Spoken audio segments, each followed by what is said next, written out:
Hey, welcome back to Route 66 Restoration. Back on the 210 again today, and going to use some Loctite Rust Extend. I've wire brushed this by hand to knock all the loose stuff off, and we're going to give her a coat of this spray Extend, see how that works. So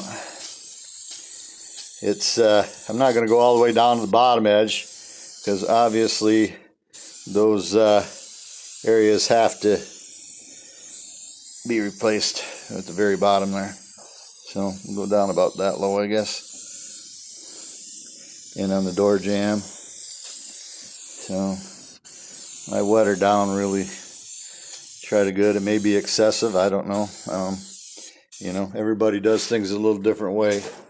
And so, and then up in here, you can see that track for the window, and I painted some in there the other day, so give this shot. And I blew it all out with the air compressor, trying to get as much in there as I could. So, but this is all part of the process. You're trying to save these old girls from rusting away to nothing. And iron moss in Ohio and Michigan. I think this car was made in Ohio. I think I found it in Asheville, North Carolina, or just outside Asheville, North Carolina. So trying to stave off the big rust issues. So, but I like this Extend. It seems to work pretty well. A lot of people are saying, oh, it just flakes off. I actually haven't experienced that yet. Just hoping it don't, hoping that it takes a good bite onto things. I'm going to coat this with some in here. Well, I'll put some new seam sealer in the seams. I had to pick the seam sealer out, so I'm going to coat that with new seam sealer, and then I'm probably just going to use the sorry for my fingers in the way. I'm probably just going to use the Rust Stop paint in here, because this was never painted really from the factory very much.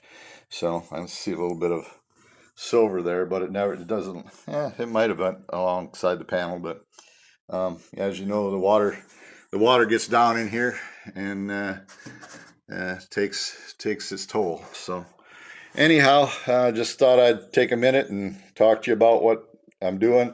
The plan is for this whole area to cut down the panel that goes there and replace it, and then I have to do underneath. There's a brace and the inner rocker, and then that piece that curls up in like a U that I think McIntyre Chevrolet makes them. Your 57 Chevrolet makes them. I think some other people have them now too. I'm not going to buy it. I'll make my own. I have a small brake homemade brake that I made, and I'll make them. I'm not going to use 18 gauge. I'll probably use 20 gauge. It's a little bit lighter, but I think it'll work. So anyhow, that's what's going on, and take it easy and have a great one.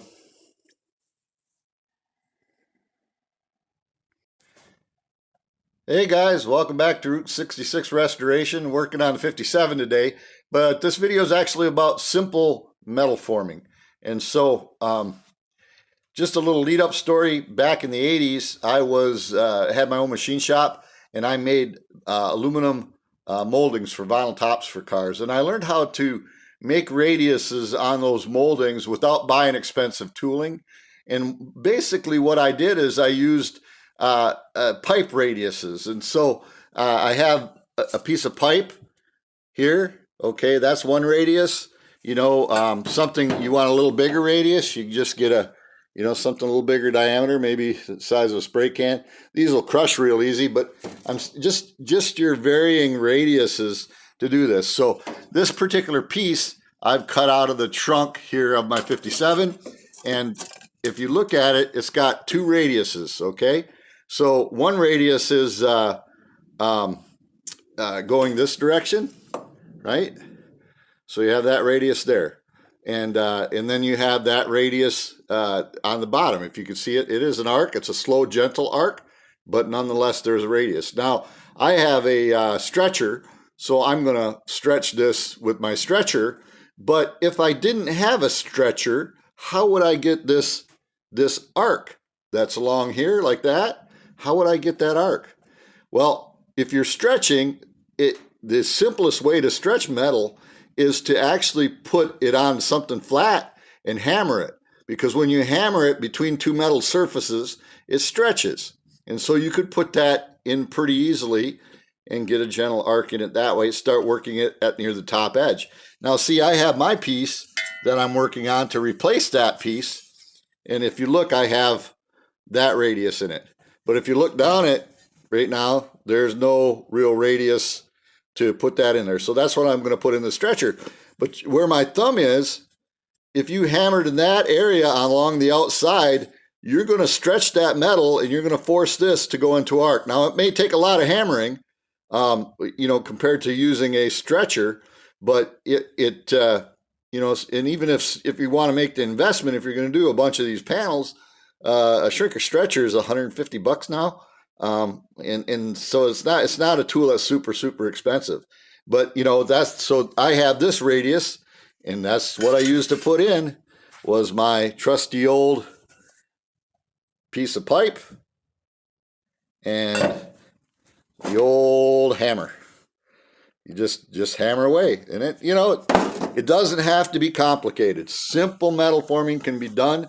You don't have to have fancy tools. Cut this out with the grinder and a zip wheel, and most guys have those. But you can manage to make these things pretty quick and pretty easy. So just wanted to give you a tip. Take it easy, guys. As you can see, I got this patch tacked in that goes into the trunk area, getting ready to tack it in place.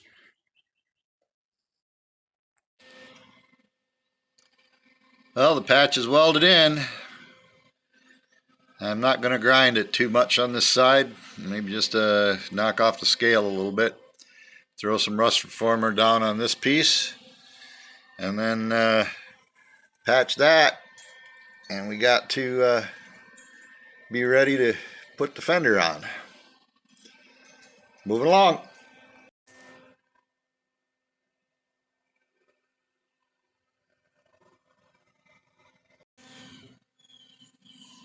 Got this hole patched up here in that lip, and then also over here put a new piece in. I'm not going to weld that in because that is actually a spot weld hole, so that's where spot weld goes. So but anyhow, this hole right here, that's spot weld. Progressing along, getting ready to put the quarter panel on, so take it easy.